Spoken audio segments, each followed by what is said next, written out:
first reveal is this 7 kilo behemoth, which is obviously the Warlord Titan produced by Forge World.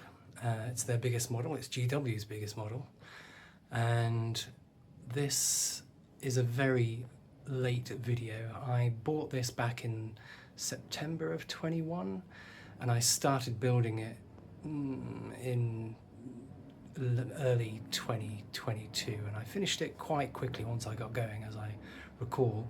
I did lots of videos at the time, and I did post them on YouTube, but I decided to delete my YouTube channel and start again, and I seem to have deleted all my early videos, so which is unfortunate because there was some funny sort of making of bits which we can touch on later. But anyway, this is the finished beast, and I'll try and remember what I did at the various steps, the thought processes, etc., and you know, tell the story of this monster. I do remember buying it thinking that I would do a chaos, because I'm more of a chaos boy than loyalist. But then I just, as I was looking at all of the insignia and whatnot, I was thinking, Christ, I'm gonna have to scrape all that off, and I've just paid lots of money for it, and what the hell is the point of buying something like this when you then just gonna basically deface it, all the detailing. So I went loyalist, and it's turned out nicely, I think. It got me into the sort of looking at the history, and obviously looking at a lot of examples of other people's Titans, and you know, just the sort of iconography and stories behind these things, which I won't really go into, but I'll try and explain my thought process behind my choices of, well, all of my choices, colours and so forth and whatnot.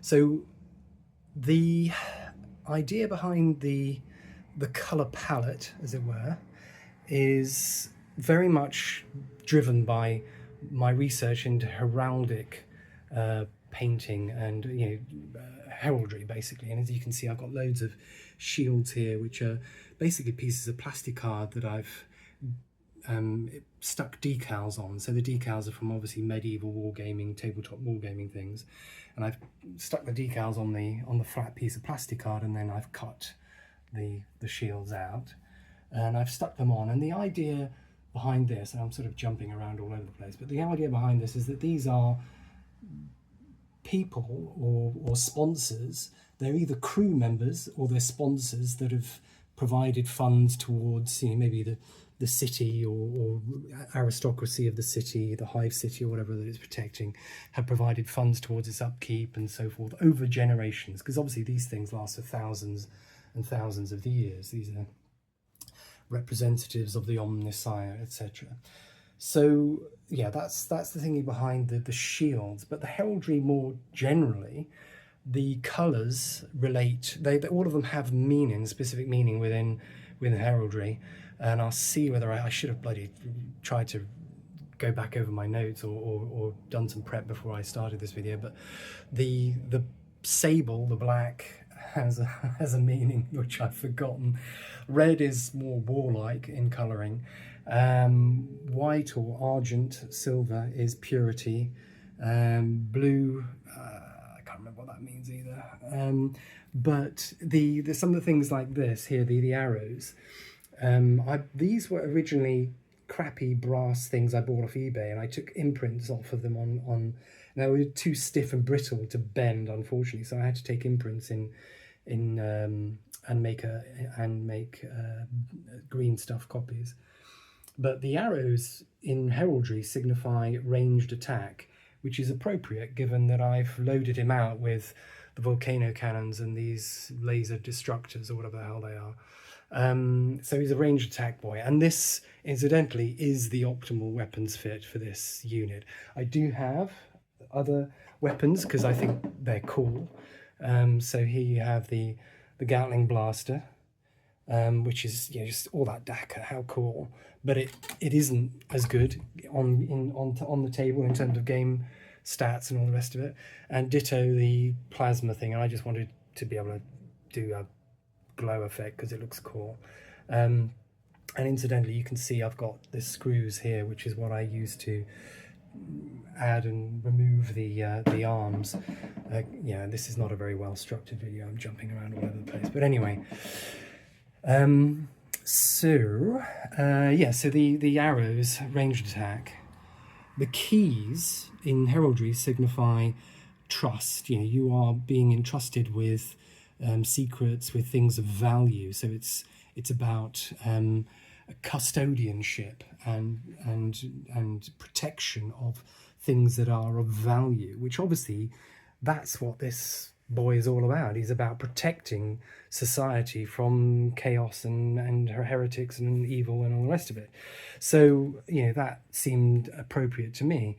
And you've got these motifs replicated in other places as well. Obviously you've got the Aquila, and then the banner here, which is basically a joke.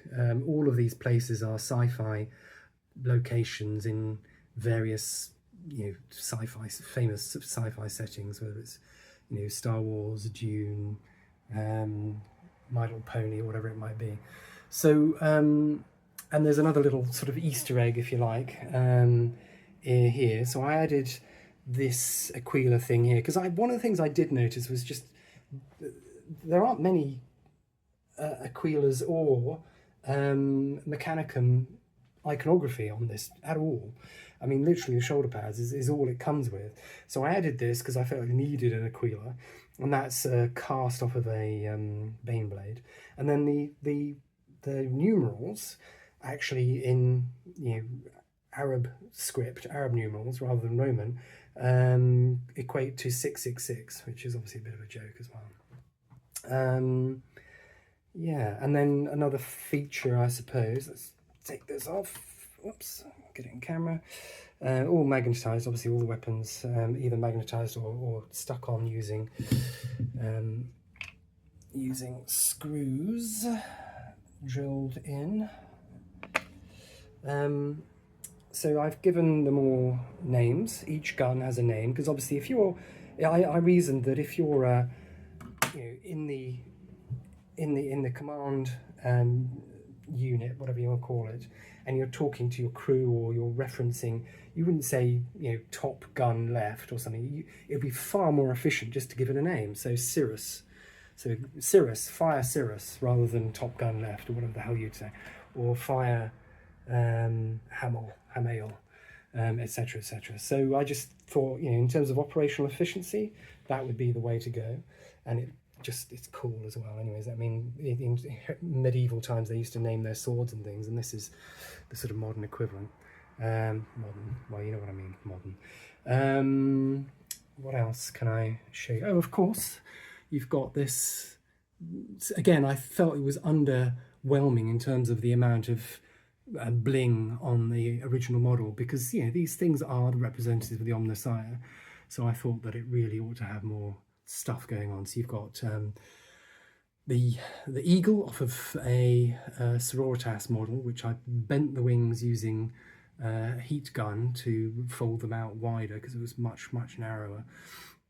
And then this is a piece of jewellery which I've bought off eBay, cheap piece of jewellery.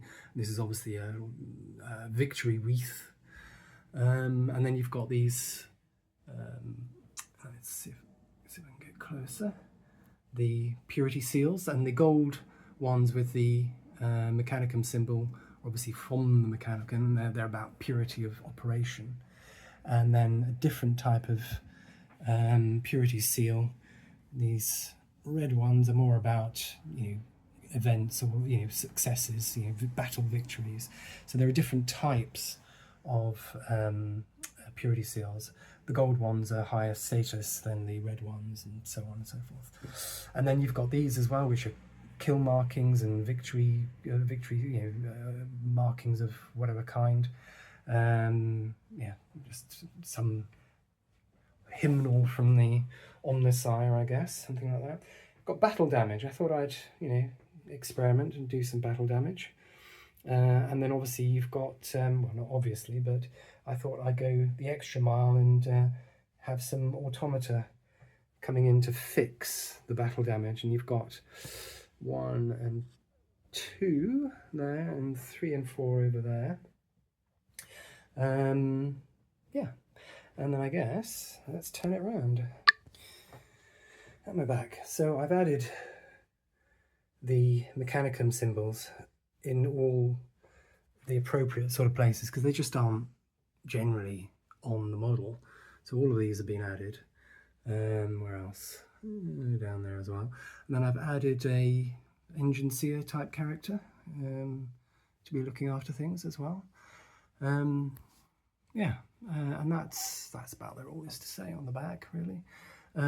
You've got flames and this garden down here, and I can't remember why I chose a garden. I'm presuming it was probably just, I was looking at various big things on YouTube, on, what am I saying, on eBay, that I could use as, you know, wreckage for him to stand on, because I wanted a dynamic pose, and this must have, you know, the Gargant must have just been the cheapest large thing that was available at the time.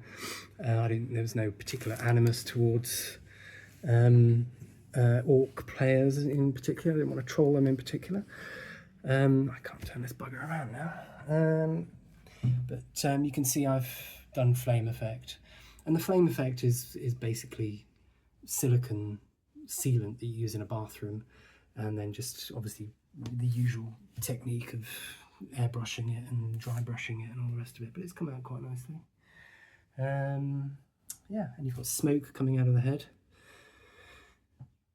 I did actually put LEDs in there in the original, you know, and there's, I don't know if you can see, there's a little, because it's flexible, you can pull in and out the battery pack. It's still in there and the LEDs are still in there, but whereas before it was sort of transparent, and the LEDs would shine through, and they were flickering LEDs as well, it just didn't look very good, so I painted over the whole damn thing.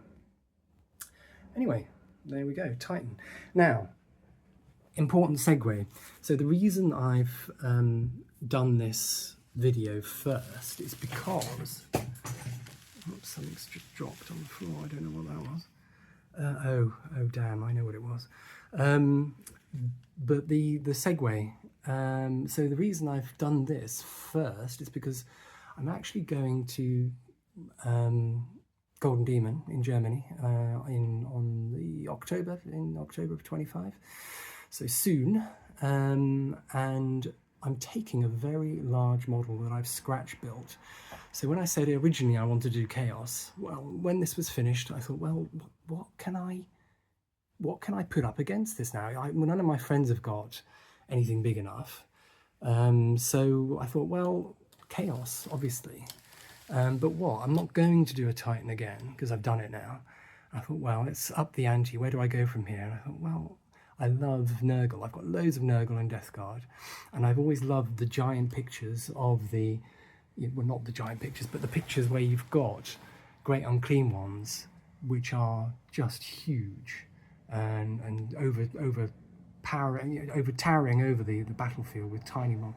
I just thought, that's what I'm going to do. I'm going to do a Warlord-sized Titan, Warlord-sized great unclean one, and that's what the next video will be.